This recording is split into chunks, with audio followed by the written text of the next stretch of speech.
और चलिए बढ़ते हैं आगे। प्रदेश में कोरोना मरीजों की संख्या बढ़ी है। जो पॉजिटिव केसेस हैं वो उनकी संख्या बढ़कर 52 हो गई है। डूंगरपुर में 2 और नए मामले सामने आए हैं। डूंगरपुर में अब तक 34 सैंपल्स की जांच, 27 संदिग्धों की रिपोर्ट नेगेटिव आई। 5 संदिग्धों की रिपोर्ट आना अभी बाकी है।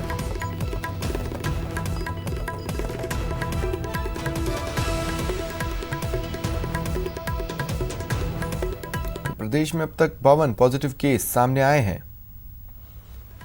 इसमें भीलवाड़ा सबसे ज्यादा प्रभावित है। भीलवाड़ा में 21 मामले, 2 कोरोना पीड़ित की मौत भी वहां हुई। राजधानी जयपुर में 9 केसेस पॉजिटिव, झुंझुनू में 6, जोधपुर में 5, प्रतापगढ़ में 2 मामले सामने आए हैं। डूंगरपुर में 4 पॉजिटिव, वहीं सीकर और पाली में 1-1 पॉजिटिव केस दर्ज किया गया है। कोरोना का संक्रमण राजस्थान समेत पूरे देश में बढ़ रहा है। न्यूज़ 18 राजस्थान आपसे लगातार अपील कर रहा है, सावधानी बरतें, सरकार द्वारा जारी गाइडलाइंस को फॉलो करें और ये मैप जैसा भी है वैसा रहे, संख्या कम होती जाए, आगे न बढ़े, इस बात का ख्याल रखें।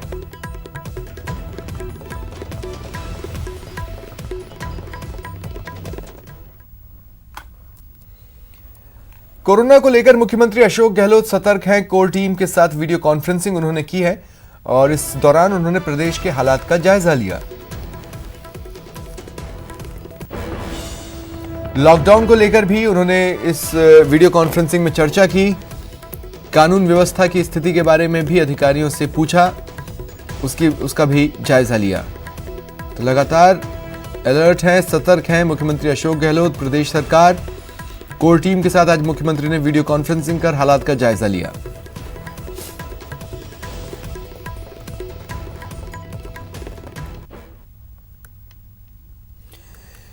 जयपुर यानी पिंक सिटी, या यूं कहें विश्व धरोहर या फिर गुलाबी नगरी, एक ऐसा शहर जो अपने इतिहास के लिए पहचाना जाता है, लेकिन कोरोना के डंक ने इस शहर से इसकी रौनक ही छीन ली।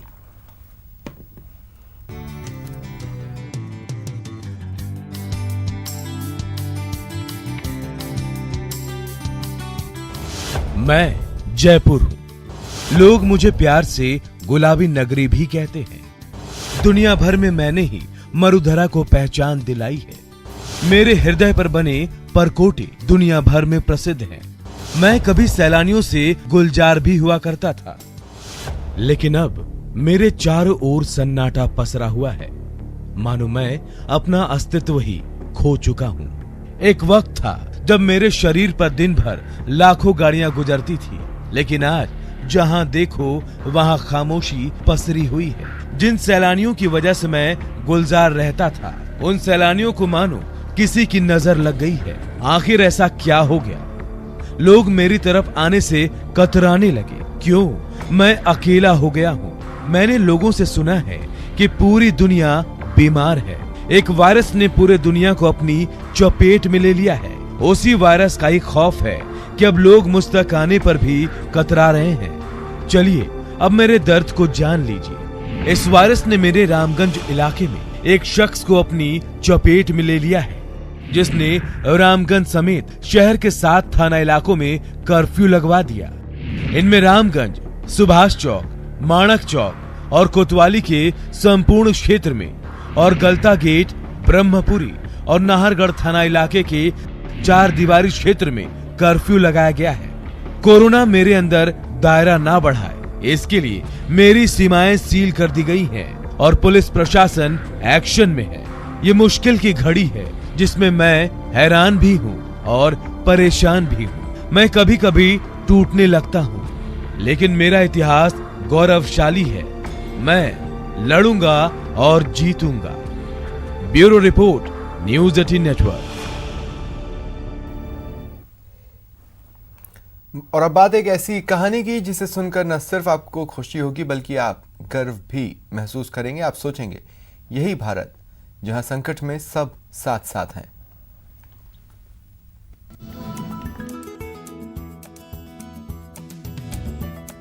जंग में जेल से योगदान, संकट पर जन सहयोग, लॉकडाउन में अनोखी पहल। जी हाँ, इसे अनोखी पहल ना कहें तो और क्या कहें। देश संकट के दौर से गुजर रहा है। पूरे भारत में संपूर्ण लॉकडाउन है, जिससे आमजन परेशान है। एक और बाजारों में मास्क की भारी कमी आई है, वहीं सैनिटाइजर तो गुम ही हो गए हैं। ऐसे में जेल प्रशासन ने एक एनजीओ के साथ मिलकर जयपुर की खुली जेल में सैनिटाइजर बनाने का काम शुरू किया है, जिससे 60 से 70 कैदियों को रोजगार मिलने लगा है। इसके साथ ही बाजार में सैनिटाइजर की किल्लत भी खत्म होने की उम्मीद है। समाज को हमारी तरफ से, जेल की तरफ से थोड़ी सी कंट्रीब्यूशन हमारी तरफ से ये है कि वी कैन प्रोड्यूस जो चीज़ समाज का आज के तारीख में बहुत आवश्यक है, उसको हमारे तरफ से मिनिमम प्राइसेस में अच्छी क्वालिटी की जन सहयोग के साथ, इनकी इंडस्ट्री के साथ मिलकर तैयार करके हम सबको सप्लाई करने की एक मंशा थी। जाहिर है कोरोना की वजह से मार्केट में सैनिटाइजर नहीं मिल रहे, वहीं अब सैनिटाइजर की डिमांड भी बढ़ गई है, जिसे कुछ हद तक कम करने के लिए जेल प्रशासन ने ये अनोखी पहल की है। जयपुर से न्यूज़ 18 के लिए राकेश गोसाई की रिपोर्ट।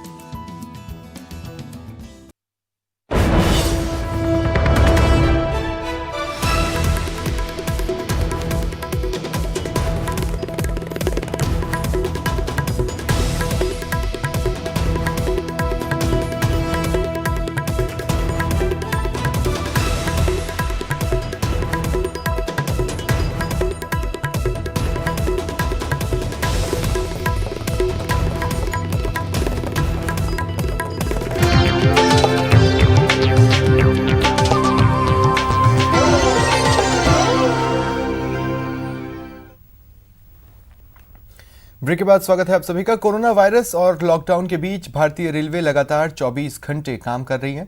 सब्जियों, फलों, दूध, अनाजों, पेट्रोलियम, कोयला जैसे जरूरी चीजों का ट्रांसपोर्टेशन ही क्यों न हो, रेलवे 24 घंटे काम कर रहा है। अब रेलवे ने एक और बड़ी पहल की है। रेलवे ने अपने कोचेस को आइसोलेशन कोच बनाने की तैयारी की है, ताकि कोविड-19 के पॉजिटिव मरीजों को अलग रखकर इलाज किया जा सके। आइसोलेशन कोच में ये सुविधाएं होंगी।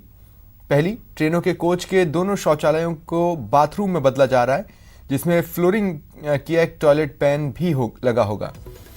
हर एक बाथरूम में हैंड शावर, एक बाल्टी और एक मग रखा जाएगा। वहीं मरीज साइड मिडिल बर्थ को हटा दिया जाएगा।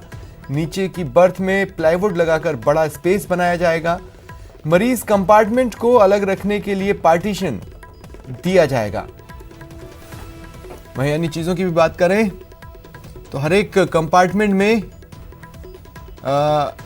4 बोतल रखने के लिए होल्डर लगाए जाएंगे। मेडिकल उपकरण चलाने के लिए कंपार्टमेंट में 220 वोल्ट का बिजली कनेक्शन दिया जाएगा। हर एक कंपार्टमेंट में एयर कर्टेन लगाया जा रहा है, माफ कीजिएगा, एयर कर्टेन लगाया जा रहा है। हर एक कोच में 10 आइसोलेशन वार्ड बनाए जा रहे हैं। बाहर से 415 वोल्ट की बिजली आपूर्ति की व्यवस्था भी दी जा रही है। इस्तेमाल होने से पहले और बाद में कोचेस का सुचारू रूप से उन्हें सैनिटाइज किया जाएगा।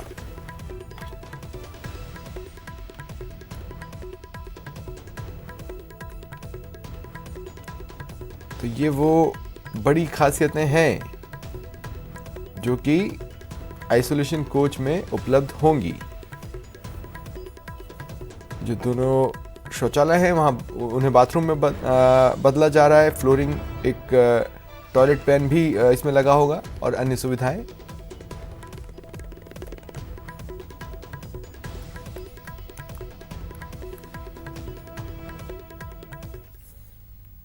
प्रधानमंत्री नरेंद्र मोदी ने पुणे के नायडू अस्पताल की नर्स छाया से बातचीत की है।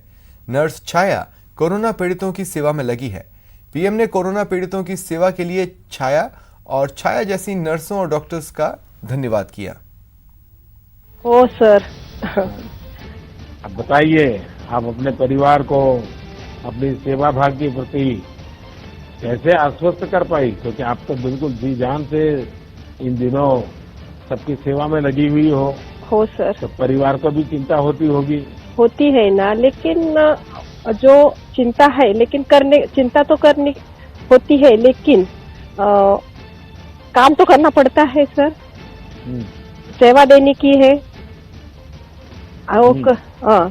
इसीलिए वो हो जाता है थोड़ा सा, ऐसा कुछ नहीं है।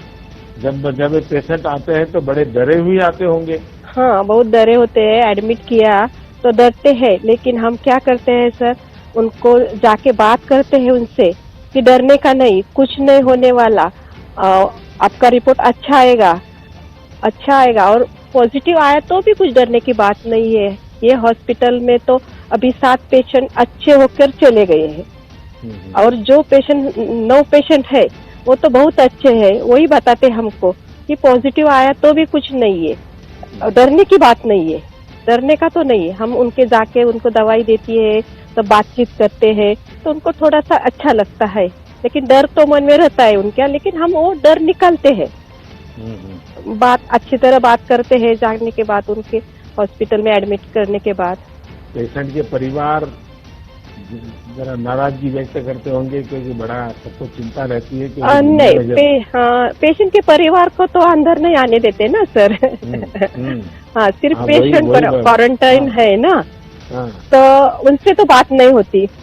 हाँ, पेशेंट के परिवार को मत आने दो। नहीं, किसी को अंदर तो नहीं आने देते ना, हमारा स्टाफ और जो पेशेंट है उनको ही अंदर आते थे, सब हॉस्पिटल क्वारंटाइन है ना। हाँ। आप इतने दिनों से लगी हुई हो और पूरी अस्पताल कोरोना वायरस के लिए आप लोगों ने समर्पित कर दिया है, तो देश भर की और जो हमारी बहनें काम कर रही है या नर्सिंग क्षेत्र में जो भाई लोग काम करते हैं, तो सिस्टर छाया से जरूर वो सुनना चाहेंगे कि उनके लिए आपका क्या संदेश है। उनके लिए ये हॉस्पिटल के लिए ना, डरने का नहीं, काम करने का, और ये कोरोना जैसी बीमारी उनको भगाने का है और देश को जिताने का है।